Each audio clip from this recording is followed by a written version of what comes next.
Hey, welcome back to our podcast, your go-to source for all things real estate and lifestyle in the heart of Fort Worth, Texas. I'm Jackson Christian Berry. And I'm Jean Kristen Berry. And together, we're here to guide you through the vibrant world of Fort Worth and surrounding suburb living. We believe in creating a community where everyone feels at home. And that's why we're committed to bringing you honest, expert advice in a fun and friendly way. From the bustling streets of downtown to the serene suburbs, we've got the scoop on what makes each area unique. Each week, we'll dive into the latest market trends, offer tips for both buyers and sellers, and share insider knowledge to help you make informed decisions. So whether you're a first-time home buyer, a seasoned investor, or just curious about some of the Fort Worth charming neighborhoods, you're in the right place. Let's jump into today's episode. Welcome back to Welcome Home Fort Worth. Today we have a wonderful guest with us. It's Kip Boydston from LaTour Tree Service, and he's going to talk to us today about just everything you need to know about trees, how they add value to your property, how you take care of them with maintenance. So he's our tree expert. And so Kip, welcome to the show. Thank you very much. I'm glad to be here. Tell us a little bit about you. I've been married for 29 years and got three kids that are in college, and my oldest daughter just got engaged, and I've got another one looking like she may get engaged sometime. Nice. And so getting close to empty nesting. Yeah, wow. You know, That's enjoying it. Yeah, Where college with kiddos? One at SFA. My son's a freshman at SFA, Uh-huh. a cheerleader. Yeah. And then my daughter just graduated from SAGU in Waxahachie. yeah, cool. She's the one that got engaged. Yeah. My other daughter is a pole vaulter at Harding University. Oh my in gosh. Arkansas. Wow. That's amazing. You're on the road all the time with them. I'm in Harding this week, in Yeah. fact. So Wow. I'm at the You'll see 'em. Dochos next week. Yeah. Yeah. So yeah, it's never ending. Yeah, for real. How fun. Yeah, That's good so time. Fun time of life for sure. It is. So what got you into trees? Oh, yeah. I was actually in a completely different industry for 20 years. Sold high-end custom clothing, and I was self-employed and ready for a change. And a guy I go to church with recruited me in December one year and said, "Hey, your business is slow now after Christmas." And I said, "Yeah." He said, "Hey, come and drag some brush for me, and we need somebody to help." And said he's looking to hire an arborist, and I kind of blinked at him, and I did landscaping, but I was like, what kind of training? And so long story short, 7 years ago, I joined up with them and got my arborist certification. And so I've had two completely different careers. Yeah. Is that Having a hard to blast. get? Yeah, what does that look like? It's a legitimate test. There's 15 different sections you got to go through and pass. Jeez. The scientific side was they go down the micro cell biology, and I was like, this is high school science. Oh my gosh, and things that I am Wow. struggling with. Sure. Some other tree climbing is another portion of it, which I've never climbed trees before, and that kind of thing. So it's a little bit different, but it was a.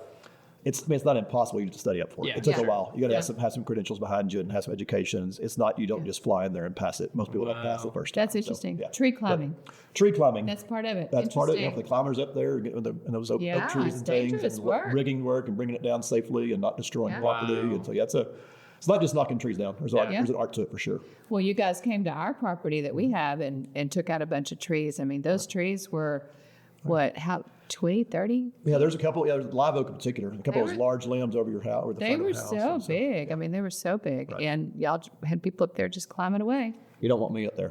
Yeah. My running joke is if you see me grab a chainsaw, grab your cell phone, have 911, your thumb on green. Ready to go. That's awesome. One of us is getting hurt, so Yeah. they let me focus on the health side and the bids. So I don't have Right. to cut anything. Yeah. So, Wow. Yeah. I'm dangerous. Yeah, no, they're amazing. I don't know how it couldn't be dangerous. I mean, I know that y'all have all Yeah. the regulations that Yeah. you need, like And the and tree the caution and stuff, but it's amazing to watch. I tell everybody it's part science and part art. Yeah. And there's Yeah. times I've seen us drop material before, and I was like, how in the world do they get it down? They're going to hit that car. I was like, and they didn't hit the car. Oh my It's- gosh. Yeah. It's physics. So it's impressive. Wow. So It's physics. Interesting. Yeah. Huh. Like playing pool. You have to have good angles. Yeah, you have to. That yeah. is, yeah. Uh-huh. I've seen them go through and take a wedge and then get it cut just right. And Jesus, one of our guys, been in this for probably 12 years, and he's got a huge tree at Carter Riverside High School. They're doing a big baseball field. Yeah.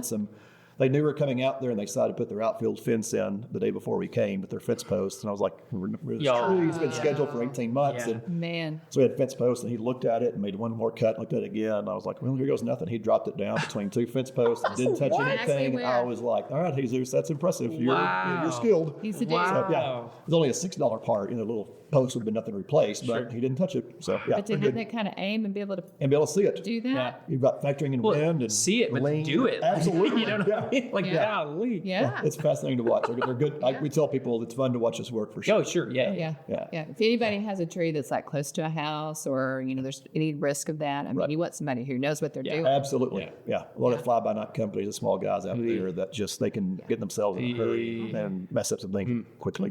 Yeah. It's nice to have that professionalism behind you. Oh, absolutely. So with that in mind, what do you suggest for like, if somebody's going to shop a tree service, do they need to look for bonding, insurance? What do they need to ask about? I mean, with anything, there's always a risk for anything you do. And so if you've got a simple removal in a front yard and you're worried about bottom dollar, provided it doesn't fall on somebody, and there's not much risk there. But having said that, there are complicated situations where the tree can be hanging over the roof, or with cars nearby, or benches and things you want to avoid, or grandma's chair. Those are a favorite chair that you inherited, and move it out of the way. But so obviously bonding and insurance is big.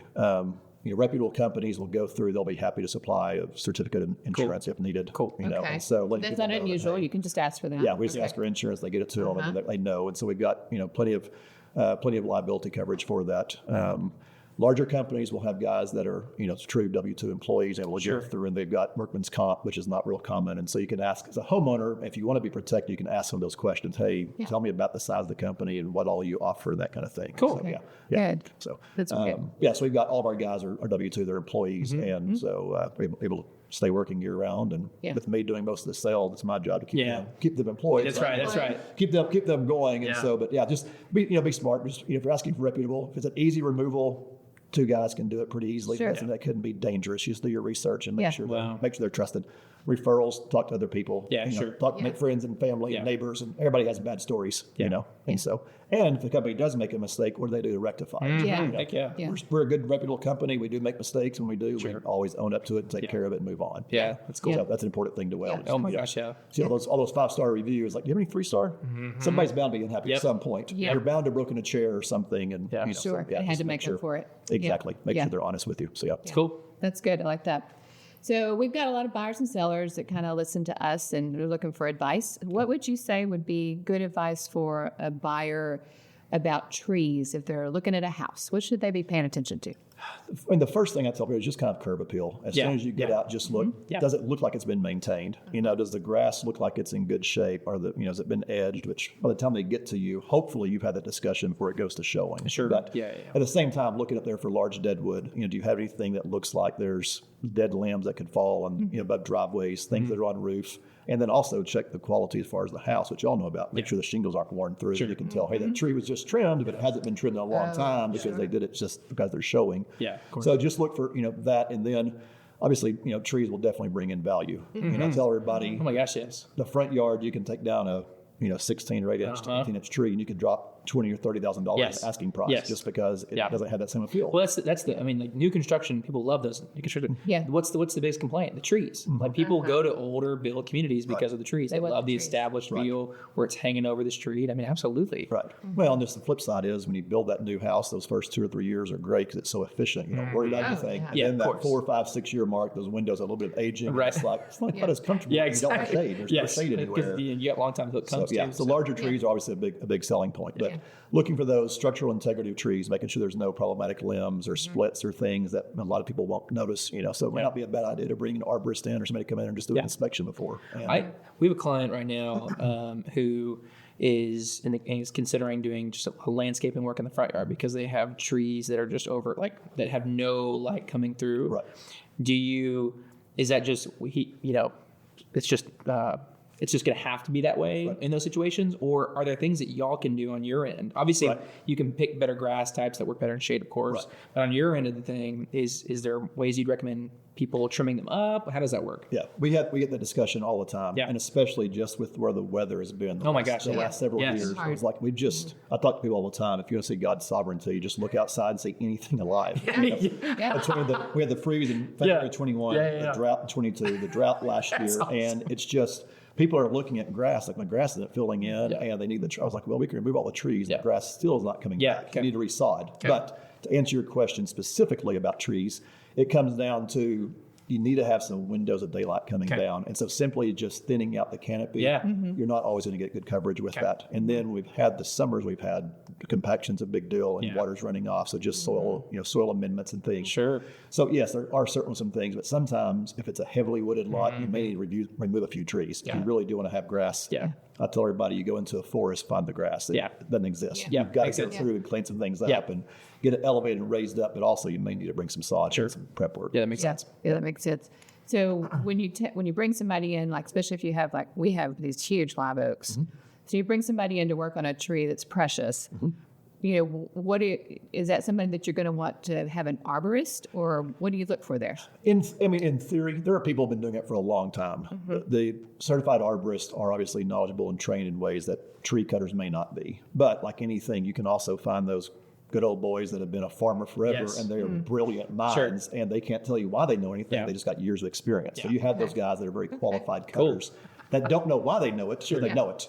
Other times you get those guys that don't know anything at all, and when you drive by and you see that tree and you're like, what happened to that? That is ridiculous. That's absurd. Yeah, I've seen that. At that point, it's like, well, in 5 years, you'll be okay. It'll grow back. It's like a bad haircut. It takes some time. So let it go. But with that, there's times you definitely go through and do some inspections first and get some insight. And we tell everybody be smart, get some competitive bids. Right. But then also comparing companies as well. If you have one that has 6 certified arborists on staff, they're showing up with pulling literally $40,000 to $50,000 worth of equipment, and a grapple truck that comes along that's $250,000. Their bid will be different than somebody with a flatbed trailer that they're showing and putting their ladder on top. Makes sense. Yeah, a little bit different there as well. So just make sure you're comparing apples to apples. Yeah, that makes total sense. It's really cool. So as a seller and needing to do regular tree maintenance so that they don't come up on a time where their trees are dying, what do you suggest for a seller? What should a homeowner do? Yeah, tree maintenance especially. That's great. Yeah. I don't think anybody's talking about that. Yeah. It's a big player for sure, especially in the younger houses. Sorry, my voice. I got allergies right now. So my voice is going in and out. Being a tree guy, there's right? the tree allergies. It's fun. But with that, when you have smaller properties or smaller trees, it's just sometimes you need some structural pruning to get them trained properly because you can see those limbs you look at. You can see a limb that's way out of long and looks odd. That thing could have been cut back when it was a young tree. It could be completely different. So sometimes when it's younger, to take advantage and get it trained up. In the Bible it says, train a child when they're young, they're old to depart. Train a tree when it's young, when it's old, it won't depart from that function. So get it trimmed up. But for larger trees, you're going to make sure that it's got good structure for it and go through there and just regular maintenance. As trees get older, they don't need to be trimmed as often. Many times when a tree has been trimmed regularly, it gets into a growth cycle and it kind of realizes and understands. When I grow out here, I get pulled back and they'll grow towards the light. And so regular maintenance and larger trees, the live oak in your front yard is probably 40 or 50 years old. Right. Every 4 or 5 years is probably enough. Other just got to take some sprouts and things. Right. So for homeowners, just like anything, just regular maintenance is important. Most reputable companies will be happy to come by and do a free analysis and kind of get out there and inspect things. Say, hey, you know what? If they're reputable, say you're really in pretty good shape. Cool. We could trim for aesthetics right now, but the tree doesn't really need it. If you want to have that sculpted look, we can do that. But it's not always necessary or needed at all. Yeah. Cool. So. Yeah.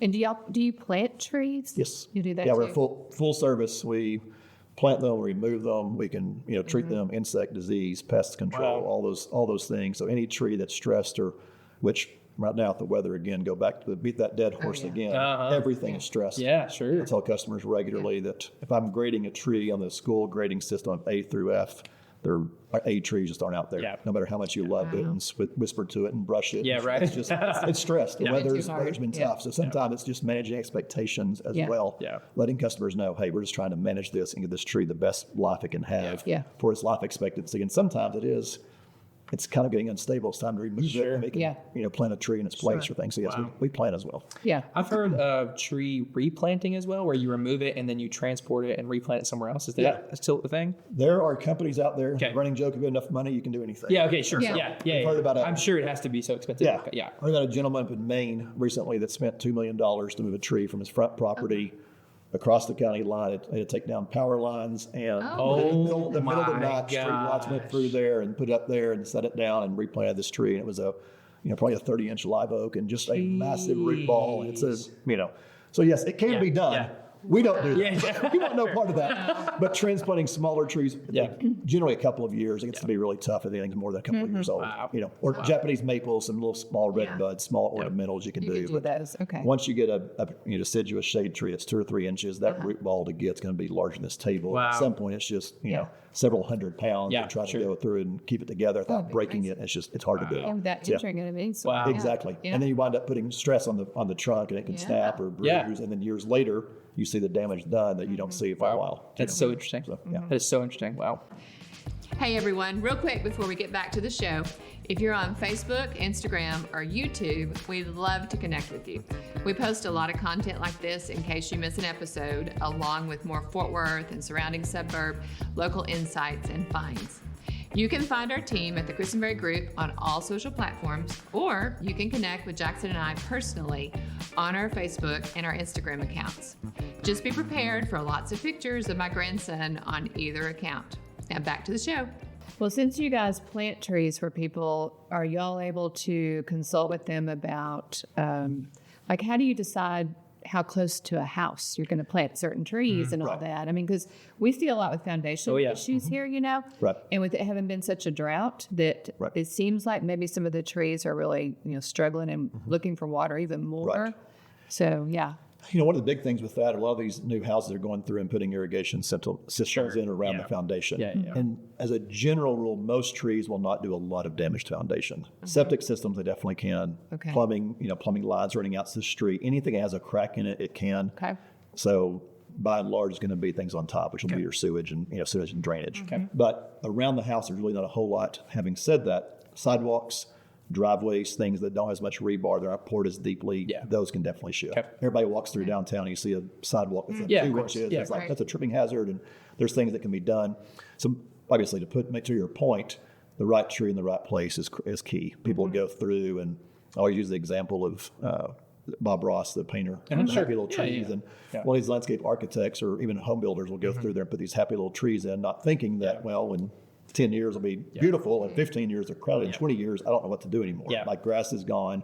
I can't get sun anywhere, and you got to go through and move trees. And so, I talk about trees are like kids and puppies. They grow up and take over. And so That's crazy. Plant and allow for the future. A good arborist, a good tree company will get some recommendations. Hey, you don't need to have 3 trees in your front yard. Get you a tree and a yopon or a crepe myrtle or something, an ornamental to get some color and some pop without putting 3 live oaks in a small 8,000 square foot front yard. You just don't have room for it. Yeah, they're going to be crazy all over the place. There'll be no grass. Exactly. Yeah, exactly. That's a big part of the curb appeal. Yeah. If you want to go through, you want to have both, and it's trying to balance both of those. Have the shade and have the beauty, have that aesthetic appeal, but at the same time, you want to be able to walk outside barefooted and not have of course. Right. Exactly. Enjoy your Everything backyard. else. Nothing is cheap. Trees and grass are not cheap. Let's take care of both. It can be done. You have to know what you're doing. Yeah, I would assume it has to be so interesting taking a custom clothing eye into this world, and like you just talked about, like bringing some color into the curb appeal and everything. What's like one of your favorite things to do with homes when it comes to whether adding color or trimming trees? What is the favorite thing? I mean, it really depends on what the customer is wanting. Okay. One of my big things, I go back, you're talking about color. Yeah. I'm frequently some of these older homes with big mature trees. It sounds crazy to say, but houses that are 20 or 30 years old, they were built in the 90s. Sure. It doesn't sound like very long ago, except in the 90s, everybody put crepe myrtles around swimming pools. Totally. And so the beautiful pinks and purples and lavenders and gorgeous, but the pools are just destroyed. They're a mess. So the first thing we do is get rid of the crepe myrtles and put those at the back of the property and go to a red bud or some Mexican plums. That's a lot cleaner and things. And so just trying to go through and little small updates will do wonders. That's so cool. Yeah, there's all kinds of different species and things we can do. And then, there's so many more grasses and things against the drought, just putting native plants in this year. Palm trees are not...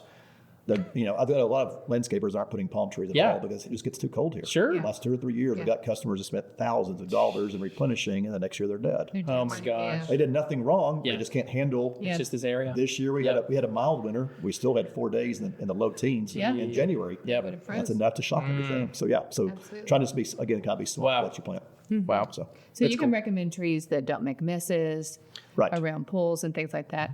What's your favorite trees? Yes. Nice. There's so many answers to that question. Yeah. It's kind of dangerous. If I tell customers are looking for a tree for their front yard, like, hey, I want to replace something and I had a big tree that was removed, what do I put? Yeah. Depending on the size, the Chinese pistache is one of my go-tos. Okay. They have beautiful fall color, those bright orange leaves. They are fairly drought resistant. They grow relatively quickly. They got a nice globe shape, a nice umbrella canopy. Yeah. And they don't really have a lot of insect or pest issues or disease issues. And so if you plant them properly and give them some time, they're spectacular. Cool. And so that's a good one. Obviously, oaks and elms, I think that are native. Yeah. Yeah. I tell everybody loves pecans until you own one. Constantly dropping limbs of pecans, and then live oaks, like you know, in your front yard, you always have leaves in the ground. It's just never ending. Yeah, So, it is. There are certain ones. It's a you go. trade-off. Green It is. leaves versus leaves everywhere. You have shade year round. It looks beautiful year round, but Yeah. it's always dropping leaves. It's a mess. Right. What's your least favorite? Oh, Right now, magnolia trees are just the bane of my existence. I'm getting calls all the time, and it's like they're just struggling right now. And so we're trying again, set expectations. Let people remember that freeze from 3 years ago they've forgotten about. Yeah, the that's trees true. haven't. Wow. The drought from last year, we've had so much rain this spring. We had 3.5 to 4 inches on Sunday morning. We've had several multi-inch rains recently. Yeah. Everybody in the counties, in the rural counties, can burn all they want to, but we're still just fighting through these, and these trees take a while to recover. Yeah. And magnolias are one that are just really, really struggling, defoliating, thin canopies, lots of bloom that just look very, very odd. And so we're just letting Interesting. customers know there's some treatments we can do to kind of slow that growth down, increase the fine root hair growth, but it's challenging to set the expectation. Sure. I've heard of some apps. People can hold up to a tree and it can show you the health or suggest. Tree ID, right. Do you recommend that? What do you think about those? The recommendation can be tough. Okay. If you know somebody that's in your normal market, there's some general things. Tree ID is a little bit easier for that, but at the same time, it's kind of funny some of those things you look at because there's so many things out there. That's one of my professors I've done some continued education with. He says that trees are very funny. They're promiscuous. They're constantly cross-pollinating. If you think back to just science, the little grid of going through and plotting things. To find there's probably 15 or 20 different species of red oak tree. Wow. I want a shoe mark. Well, where was the daddy? Where did the acorn come from? You can trace that back. And so we give people all the time. I was like, it's a post oak, but it's a funky looking post oak. And so it's just changed and evolved, and things get cross-pollinating and things. So, So the tree ID is kind of fun. It's like, well, it's definitely an oak tree. It's definitely an elm tree. What more than that? There's different species. Interesting. Yeah, cedar elms and wingback. Kind of like dogs, right? I mean, that's what I'm hearing. Trees can be mutts for sure. Yeah. Now they're designer dogs. Yes. I got a designer tree, so I was like, well, there you go. So all it was, I hope you get it cheap because it's a mutt. Yeah, It's a mutt. But the mutts are livable. It'll perform really well, right? It provides shade. They What can you perform want. really, really well. I think it really could. I tell everybody if they have some trees take abuse. A hackberry tree, everybody hates. I was like, that's all you have in your front yard. You take care of that tree. That's an expensive, valuable tree. It's just, quote, a hackberry. But so people go through there. It's like, well, this old mutt. I said, old mutt you've loved for 15 years. He's given you his heart and soul, and it's take care of it. And it's the same thing. So you can make anything valuable. Cool. Oh, that's good advice. So That's really cool. I like that a lot. Any other success stories you want to share with us about times where your services just turned out really great? Oh, there's a lot of things we've been able to do over the years. One of the best techniques we do is, as you know, in this area, the soil, which you've already mentioned, the foundations. It's awful. Yes. It really is tough to work with. There's some soil remediation, some air spading techniques we can do to kind of go through and fluff the soil up. And we've taken trees that have been in the ground for 2 or 3 years and haven't grown and just look sickly and never look good. And we go through and we'll air spade, get that soil loose, put some microorganic matter, some microbes in there to get the soil conditioned. And within a couple of years, we've seen trees just come back like crazy. One of my favorite ones at Camp Thurman in Pantego. There were several small trees that I spent a better part of 2 weeks on my hands and knees, pruning, cutting roots, and air spading, and putting all this love. And I was learning a lot through it. But I was like, hey, is this going to work? And I've gone back there to look, and those trees in 4 years have doubled in size. Like, wow, that's a success. You're talking about kids, being like kids. I mean, that's walking, seeing a kid having a hard time at this point.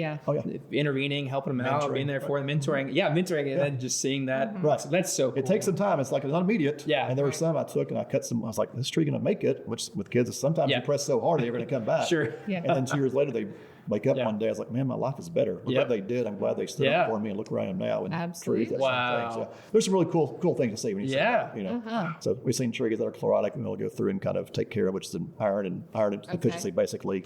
See trees that are kind of pale yellow in the summertime, and it comes on typically when it's hot. and really go through and inject it with the proper nutrients. It comes back to green, and that's kind of a cool one to see. Oh, How do you Good inject trees? What would I that- tell you, make them drink their medicine. We actually drill into the vascular system, and then if you remember transpiration, Yeah. water takes up, releases oxygen, and so that whole process we go through and drill in around the tree. Yeah. What's called a closed loop system, and put T-post in there, and then turn the valve on, and the tree basically drinks it up, and you got a 2-liter bottle or a 1-liter bottle of drugs, of chemicals for it, and it takes it up there, It and takes then it up. Oh, wow. you unplug it, and there's no residue behind. A lot of Wow. companies, a lot of places in the nation are able to spray. It's so windy Yeah. here. Yeah. We don't like to. It's Yeah. dangerous. People always question, what are you doing? And Gotcha. we sprayed neem oil before, which is actually used for cuticles and hair and things. And we were downtown Fort Worth spraying a couple of years ago, and our technician came back, he had a beard like yours. Yeah. He came back, he's like, my beard has never been so soft. Wow. And people downtown are screaming, what are you killing? I was like, this is neem oil. It's It's conditioner. okay. And it smells like oranges. He came back like, my hands feel so soft. And I was like, clearly works. There you go. So exactly, there's some of those things that you can do that aren't but it is hard to spray things. Yeah, and so totally. anything we can do subsurface, we do a lot of soil injections, Yeah. things below the ground. It's better for kids, better for pets. You Yeah, don't have to worry about any type of residue Right. left behind. Yeah, that And makes sense. we want to be careful. Yeah. Got to be smart with what we do, especially got to yeah. take water runoff and things as well. Yeah. So Right. anything we can do directly into the tree itself, it's a lot better. Yeah, it makes sense. Especially in neighborhoods. You've got houses and neighbors that are watching it all. Oh, they're always wondering, killing the bees. Like, Yes. we're not killing the bees. Yes, the killing bees the love bees, us. So yeah. yeah. Yeah, Yep. you can't be So doing take care of that. those. Yeah. Very cool. So, you've been doing this for quite a while. So, what in the big scheme of things, when you take care of trees, do you have like some ideas about environmentally? What are we doing for the planet, for the environment? What's your thoughts on all that? There's definitely some benefit to it for sure. I mean, obviously, we tell everybody, my wife and I lead Young Life down in Yeah, Johnson oh, cool, County. nice. And all those kids call it about mentoring. So we Yeah. have a lot of kids that call my wife Mama T. Fun. So, That's the best. and I'm just Kip. I don't, Nah. I don't have to name. So, but a lot of kids find Not out what I do. Daddy K? No, not Daddy K. Or, I've tried for that one. I've tried all kinds of things. Sure. Nothing is stuck. Yeah, it's yeah, just yeah. Kip. So Yep. that's fine. We told her, they find out, they're like, you're the Lorax. And I Oh, was yeah. like, well, Oh. not really. That's Yeah. a big command and, great movie and great Sure. book, but no, it's not me. But it is one of those things you do want to take care of, And so I tell everybody, regardless whether you're where you fall on the political Sure. spectrum Yeah, of things, sure. I was like, I don't get into politics with anybody. Sure. But regardless, trees are clearly important. Yeah. And to go through and to value things and take care of them because it is good for us. It's amazing. Temperatures have been, they've done temperature studies, and from a retail economic background, those neighborhoods that have strip malls with Yeah. with a beautiful tree structure out there, they're more apt to have the people come through there. In restaurants with patios, they've got trees around. sure. Yeah, those yeah. things. And, Yeah. this area they have misters out there and Yes. things. I was like, the shade. It's just there's things you can do to entice people to go outside Yeah. to enjoy it. And so there's a huge economic and environmental impact. Sure. Of keeping Oh, people yeah. healthy. Yeah. And just and then flip side is just the emotional aspect. People Yeah. go through, and it's one of those things. You walk outside, you see some pretty trees, Yeah. and you truly just relax. Yeah. Yeah. Taking your shoes off, getting back, and touching the Well, grass. you breathe and that's differently. what I do. Absolutely. You breathe way differently than you would in the city. Yeah, You go absolutely. to the mountains, and all of a sudden Yes. you're like, Yeah, that this pine, feels and I can- different. Yeah, Yes. absolutely. Yeah. Yeah. You go to Vegas, they pump the oxygen in. Exactly right. Nature, you don't need that. Nobody's pumping oxygen. Right. And you might not spend much money. Absolutely. Yeah, exactly true. Yeah. That too. Well, anything else you'd like to leave? Any special services? Anything you guys do that you want to make sure people know about? Yeah, I mean, we're full service tree company. Anything you need from trimming and removing to anything that's sick. There's a lot of disease trees, a lot of mistletoe, a lot of things out there you can go through and diagnose. And so, bottom line, if people look up there and have questions about things, you talk to neighbors, maybe they might know, but hopefully somebody knows it's a reputable company. There's a lot of good competition out there, a lot of competition that's not so good. Yeah. A lot of great real estate. Yeah. We all have good brokers out there, so they aren't so good. Yes. They're going to try to take advantage of you. Yeah. And our whole thing, we will be as honest as we can. Yeah. There's many times, late fall, early spring, my voice is going. You're good. Late fall, early spring, I tell people it's hard to be an arborist right now because the leaves are getting ready to drop and it's a Right. foliar issue. I don't want to treat that because it's going to be gone in 6 weeks. Yeah. And then other times in the spring, let's wait 2 more weeks. Let's wait 3 weeks. Let it leaf out with a better idea we can go through. Yeah. And so people that are going to be there, just be honest and reputable. And Yeah, give sure. good advice. Yeah, Yeah. So, And our experiences have been you guys have always had great integrity. If we can't do anything, and there's times we'll battle a tree, and sometimes it's just we have good success with trees that got borers. We've got a proven system. Cool. We can battle that, and it comes back, but then a drought comes in, and Yeah. back-to-back years, like we couldn't foresee that. Yeah. We couldn't battle that. We're so sorry. Yeah. We did everything we can, and so there's some things that you just can't, Wow. you can't battle. Sure. If you be so, just let customers know. Yeah, yeah, Hey, yeah. that tree we tried, we did everything else, or we can try one more time. Yeah. There's no promises with this. Yeah. we don't know what the future holds. Yeah. So just Yeah. as honest and reputable is huge. Yeah, still can't control Mother Nature. No, we can't. We could. Yeah, Good. right. She doesn't like that, does she? Well, thank you for joining us. Yeah, absolutely. I was thrilled to be here. I've learned a lot today. There's a lot of things I didn't know. I don't think about trees the way we talk about. This is cool. Yeah. Most people don't. This has Yeah. been really cool. Good. I will look at trees differently on my drive home today. Yeah. Yeah, Well, I absolutely. expect a call. And you said, that's a dead limb. Did you see that? That is come down. So that's dangerous. That's going to kill my mud dog. That's right. Exactly. So yeah, no, we can. We'll be happy to help out. Anybody has questions, they can call and reach us. And Yeah. we're happy to help out. Thanks, sir. Very good. Good. You want to tell your number or anything? Yeah. Anything. You can reach us LaTourTree.com, or our office number is 817-228-1012. Cool. So, Cool. Thank you. Thanks so much. I appreciate it. y'all. So, thank you. Hey, thank you so much for watching the podcast today. If this has been valuable for you at all, we sure could use your help getting the word out to more people. If you're listening on Apple Podcasts or Spotify, go ahead and give us a follow and consider taking just maybe 2 minutes to leave us a review. Both do wonders for our show with the algorithm, and on both platforms, all you gotta do, head over to our show page. On Spotify, hit 3 dots and select rate.